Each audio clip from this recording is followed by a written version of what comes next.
Hello again, this is your friendly neighborhood host, JT Wheatley, back for another episode of the History of Comics podcast, this time with part 2 of the History of Kitchen Sink Press. When we last left off, Kitchen Sink was seeing a release of new talent with the Omaha the Cat Dancer, while Robert Crumb continued to work with the Short History of America. And Kitchen Sink was also working with, of course, Will Eisner, as the company produced their first hardback book, the Will Eisner Color Treasury and the Spirit Color Album, as part of a consortium with a Danish publisher. This first book featured new and old work from Eisner, including covers and 2 new Spirit stories, with Cat Ironwood providing the running text. The color album featured reprinted stories colored by the Danish company, with Kitchen Sink holding the English language rights to the venture. In celebration of the Spirit magazine reaching number 30, it was made a jam comic with 50 different artists from Harvey Kurtzman to Frank Miller contributing. Its issues number 27 to 32 also included Shop Talk, Eisner's news segment where he interviewed fellow creators, beginning with the first being Harvey Kurtzman. Eisner would later feature Jack Kirby and Milton Caniff, among others. Dope number 4 was produced in 1981, but with a new twist in that the stories demonstrated the downside of drugs. Power Pack number 2, Mod by Bob Burden, and Starf number 9, along with Gay Comics number 2, were also published. However, Leonard Riffis would leave Kitchen Sink for Edu Comics, his own comic line, to concentrate on school. With Dennis Kitchen now firmly settled in his new residence office in Princeton, Wisconsin, he set out modernizing the company logos for the comics and the magazines, with Leslie Carbridge doing the designs. They would be the logos that would be carried by Kitchen Sink to the end. In 1982, The Art of Will Eisner was released by Cat Ironwood, which was a comprehensive history of Eisner's career featuring high school drawings and early comic book panels. The book was extremely well received, with both the signed hardcover edition and softcover selling out. A second volume of the Spirit Color Album was also produced, and there were 6 issues of Spirit magazine. Will Eisner also quickly became a cornerstone of the company. Another legendary comics figure also joining the Kitchen Sink Press when the company began to reproduce reprints of Steve Canyon by Milton Caniff, the famed Soldier of Fortune comic strip. This came about with the prodding of Pete Pawlowski and Shel Dorf, Caniff's letterer, with the first 2 issues reprinting the 1947-1948 strips, which detailed Steve Canyon's origins of a World War II pilot and starts his own company to adventure around the world. While Kitchen wasn't a fan of Caniff's politics, he recognized Caniff as a talented artist, particularly his mastery of the comic strip form, along with being a chief influencer of the arts of the likes of Jack Kirby and John Romita Sr. Bizarre Sex number 10 and Gay Comics number 3 were also produced that year, along with Bop, a foiled magazine that attempted to meld rock and roll with comics by Cat Ironwood. Ironwood tried to mix text and cartoon pieces in the comic, with the experiment ultimately failing as it only lasted 1 issue. Fandom Confidential was also released, which satirized the comic book business with reprints of Fumiti, photographs with word balloons inserted into the speech. Jim Ingle and Chuck Villa produced it, but while sometimes funny, most of the humor was lost on readers as all the jokes were mostly in-house. Finally, Kitchen decided to sell Krupp to Capital City Distribution as he wanted to focus just on publishing. With the deal finalized in 1983, Krupp was removed from the comics, and the corporation's name was now formally changed to Kitchen Sink Press Incorporated. In 1983, Outer Space Spirit, the Spirit Color Album Volume 3, and Signal from Space, a collection of Will Eisner's Life on Another Planet, with colorization by Andrew LeBlanc and Eisner himself, was released. The Spirit magazine ended with issue number 41 and replaced with Will Eisner's Quarterly, which featured the first appearance of Will Eisner's story A Life Force about a Bach's tenement in the 1930s.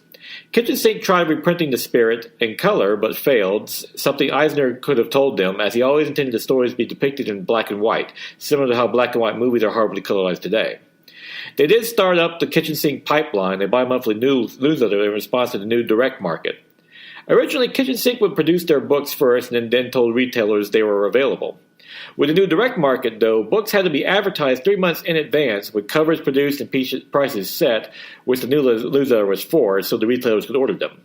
Funny Judge, a collection of old political cartoons from the Milwaukee Journal by Bill Sanders and columns by Dennis Gale, was released, featuring Chris Seraphin and an Orthodox judge. However, the book sold so poorly, it was used to insulate the barn in Princeton.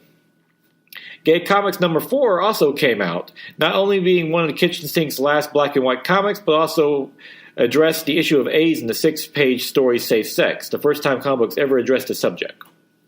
In 1984, a collection of Good Man Beaver, the strip that Harvey Kurtzman and Will Elder was created originally in Help magazine in the 1960s, was produced about a naive young man adrift in a wicked world, and was collected in a single book and released by Kitchen Sink Press. It was notable because of one story, Good Man Goes Playboy, used the characters from Archie comics for parody purposes. Archie wasn't happy about it and sued twice in the 1960s, and their tune hadn't changed since. Nevertheless, the collection did well enough to encourage the company to begin pursuing other collections of Kirkman's work. The biggest success of that year for Kitchen Sink, though, came from Megaton Man by then unknown 22-year-old Don Simpson. Simpson originally submitted some sample pages to Kitchen, who loved them so much he immediately contacted Simpson for a series. Soon, Don Simpson would move to Princeton the next year, producing Megaton Man on a bi-monthly basis in full color. As satire of the Silver Age of superheroes, it quickly became a success. The color comics also contained The Spirits, number 4 to 7, and Hitler's Cocaine. While these comics weren't as successful, they were kept going thanks to Megaton Man, since it was cheaper to print multiple color comics over just one. Gay Comics number 5 was also put out, which would be the last issue of the series at Kitchen before being sold to a publisher that specialized in the gay marketplace. In 1985, Megaton Man continued with issues number 4 through 7, though Marvel would sue over issue number 4 in the Buttons produced, one in which had Megaton Man proclaiming, "Are you kidding? I eat the X-Men for breakfast," as characters like the Wall Man, a satire of Spider-Man, was too close to the original characters. However, Simpson was already becoming worried about being cast as the Megaton Man creator, so he started Border Worlds, a science fiction feature, as a backup story in issue number 6. Death Rattle Volume 2 number 1 was released as a new horror anthology series, but also a venue for new and established artists, one of which was Mark Schultz, who would later produce one of Kitchen Sink's most successful comic books, but more on that later. Will Eisner's A Life Force was collected into a book and brought about higher sales than when it was a feature in Will Eisner Quarterly, which was failing. As a result, Sunset in the Sunshine City, which appeared in Will Eisner Quarterly number 6, would be overlooked, though today is considered a lost gem by the master of comic books. The Spirit continued comic returned to black and white with issue number 11, and stayed that way until the series ended. A new column was also produced to be replaced by Kat Ironwoods in that issue, as she had since left Kitchen Sink to work as the editor at Eclipse Comics. Kitchen Sink also republished Will Eisner's A Contact with God in both hardcover and softcover editions, becoming an instant bestseller along with Will Eisner's New York. By 1986, the company structure of Kitchen Sink Press Incorporated has solidified, with Dennis Kitchen basically in charge and being able to overrule anything, but still with enormous consensus with Pete Pulaski and Dave Schreiner. That, Omaha the Cat Dancer, was by Reed Waller and Kate Worley was acquired, having first published the first issue before Waller and Worley had published the second through Steel Dragon Press. Kitchen reached a new deal with them, where the first 2 issues were reprinted under Kitchen Sink, with the rest of the series continuing under the imprint as well with number 3 onward.